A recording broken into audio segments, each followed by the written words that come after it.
Hello, what's up guys, and welcome back to my channel. And for today's video we'll be looking at Skylords Reborn. I'll be playing Nightmare's End on Expert by using a pure nature deck. So this will be the start of my series where I'll be showing you my plays on how I complete the 1 player and 2 player map on Expert using pure nature deck to get your promo mana wing. I will also add to my playlist of the videos that I've already created using a pure nature deck on Expert, and I hope you guys will gain some insight on how I run my map and why I chose the cards that I play, and also explain some of the strategies that I'm using to achieve a easier run, even though it might take a longer time because this isn't a speed run. But I will be trying to explain to you different ways that you can make the map easier, and that achieving your first promo mana wing is not as difficult as you think. This is my deck, and Nightmare's End is a very long map and a lot of beginners struggle with it, especially if you cannot find a partner. So my run for Nightmare's End will be on solo, and let's get on with my video. Right, so first things first is that you'll be summoning Wind Weavers to defend your base. And your first set of Wind Weavers would be defending at the bottom, so you have to build walls for the top and the bottom side of your base so that enemies will not penetrate your base that easily. So after repelling the enemy forces at the south, you should go to the north because that's where the next enemy army will attack. And this is the easier part of the stage. The harder part would be when you try to get your third monument, and later on would be when you try to activate all the elemental nodes, which gives you the most pain. So for here, your run could be easier if you were to slow down and not kill off the units, because the shamans will come out of their area to heal all the rest of the units, so that you won't have to face shamans healing the Twilight Horror. Yeah, so over here you could probably save like 30 seconds or so if you were to just not kill off the shaman or the Twilight Spearman immediately. Yeah, so once you clear off the shaman, go ahead and kill the Twilight Horrors and use Ensnaring Roots so that your archers won't die, your Wind Weavers won't die, and Ensnaring Roots again so that the Spearman won't attack you. And get up your power wells, and followed by that, get your monument. Yeah, so once done, you should bring all your Wind Weavers back to defend your base because the next wave is coming. And once you kill off this wave, the wave will get stronger. So over here you got two kind of tactics that you can use. The first way is to prevent these units from dying. The second way is to just kill off the units and build stronger defenses to defend against stronger enemy units. But the first tactic, where if you don't kill off the units, there's some flaws in that defending mechanic alone, which will trickle down later on in the game, is tougher because there's a lot of these little caves in the game which spawns unit as you progress through the map. So the first strategy, where you try to trap the units and prevent them from spawning, will not work in the long run. So I recommend you to just build stronger defenses so that you will last throughout the game, and you don't have to worry about your monuments getting destroyed. Wasting time to build your defenses again. So that is the route that I'll be taking. I'll be building stronger defenses. Yeah, and I'll have my root nexus. We'll be using a lot of root network for this game because they are really very strong, and you've got quite a lot of power because this is a long game. You have gathered a lot of power from your power wells. And as you can see, I have my Twilight Devastator because we'll be using the Parasite Swarm to swap some of the Twilight units, which will aid you in making the game a lot easier. And there'll be two units that you'll be swapping a lot. The first one is the Twilight Devastator, and the second one is the Twilight Horror over here. Once you have reached, once you want to push for your third monument, you can swap this Twilight Horror and another Twilight Horror here. So this game is not about speed running. It's a matter of building up your army so that you don't have to waste time rebuilding an army if you rush through the map and you don't have a very strong army to push through to destroy the enemy camp. Yeah, so whenever the enemy armies attack, just keep swapping their Twilight Devastator, and you have to collect a number of these units. So that the reason why Twilight Devastator is very valuable is because it's technically a tier 3 unit, and what you want for this is that actually the Twilight Devastator has a siege ability. If you do not realize, it damages like walls and buildings pretty quickly, and you want this siege damage to destroy some of these buildings, especially this Twilight Bombard, as it has a very long range attack. And later on, when you have your spike roots, the spike roots are not long range enough to attack a lot of the buildings, so you have to send this Twilight Devastator as an advanced party to take down some of the buildings. Right, so this is pretty much how the game will go, and let's take a look later when we attack the tier 3 base. Yeah, so over here I just make a short pit stop to ensure that my units are ready and to time it well so that we do not face the spawning enemy units, the spawning enemy army. And that once the enemy army is destroyed, we can go ahead and take down the enemy base. Do also remember that as time goes by, the enemy armies will get stronger and they will start like attacking double the units as the first wave, which has only one Twilight Devastator at the start, but later on there will be two. As you can see here, there's a lot more Twilight Devastator later on as you progress through the game. Yeah, and I make my attack. I make sure to dwindle down the army a little bit and get rid of this like flash bender, and once I've done that, I've kind of like secure some of the grounds near the enemy base. I would send my Twilight Devastator ahead to destroy the Twilight Bombard. Make sure that your spike roots are not in range with the Twilight Bombard. Alright, it's time, and let's get rid of the Twilight Bombard. And you have to destroy all the buildings here, including the Power Shrine, and I'll explain why you should do that. And for this base over here, you have to build quite a bit of living towers and have one Razor Leaf to stand guard, because the issue is that there are enemy units that will spawn from this cave and attack your monument over here. So I recommend having a really small base, and one Razor Leaf would be enough, because the root network supports the Razor Leaf in dealing more damage to enemy units. And you also need to have all the unit power that is required. For example, like over here, you have only a max capacity of 120 unit power, and for this map you need to have all of the unit power as much as you can for offensive. Yeah, so once you have kind of like built your defenses, you can send all your units back to your main base to push for your 4th monument. Now, don't forget to defend your main base as well, because once you have captured your tier 3 monuments, you have stronger enemy forces that will be attacking your main base. As you can see here, these enemy units that spawning from the cave always attack your monument at the top left. So it's always wise to have one Razor Leaf for damage and the rest of the buildings as support. The Sylvan Gate is very helpful because it buffs the damage of your buildings and your unit by 25%. And over here I made a little bit of a small mistake. I rushed a bit, and the reason why I was having a lot of trouble is because I don't have a lot of anti-air units. Most of my units over here are spike roots, and Razor Leaf alone do not deal a lot of damage if they are not supported well with a strong root network. And what I mean by this is that your Razor Leaf will deal more damage if there are some of the unit or buildings that's connected to the root network but is not attacking.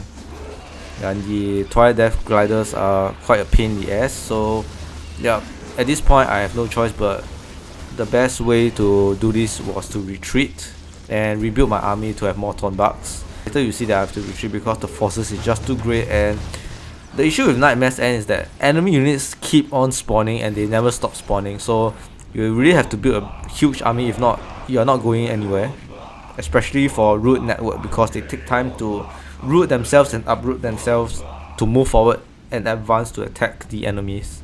So this time I have a whole bunch of Thorn Bugs, which is very very useful. They do more damage than spike roots and they attack air units. I think your main base will only be attacked once you have cleared up the 4th base, where enemy units will start spawning at this cave and move over to your central camp. So that is, your central base will only be attacked when you capture the 4th monuments here, or destroy the 4th base here. Yeah, so I've just your spike roots to block this spawning cave from spawning more dangerous units, and move the rest of your Thornbucks and Razorleaf to attack this building. And what I have for my control spells are the Curse of Oink and the Creeping Paralysis, because you need a lot of these CC spells to help you focus your units on destroying the buildings that matter more instead of the units themselves. Of course, units here, they spawn really quickly, so killing units won't really progress and it won't really help you advance to the next section of this map. Make sure to just destroy all the base, and then once done, destroy the power shrine, because the power shrine needs to be destroyed in order for you to build your 4th orb. Once done, you have to build a strong defense here, and I'll explain why later on. But let's just quickly get to it and get my 4th orb. Okay, I think I put my defenses here first.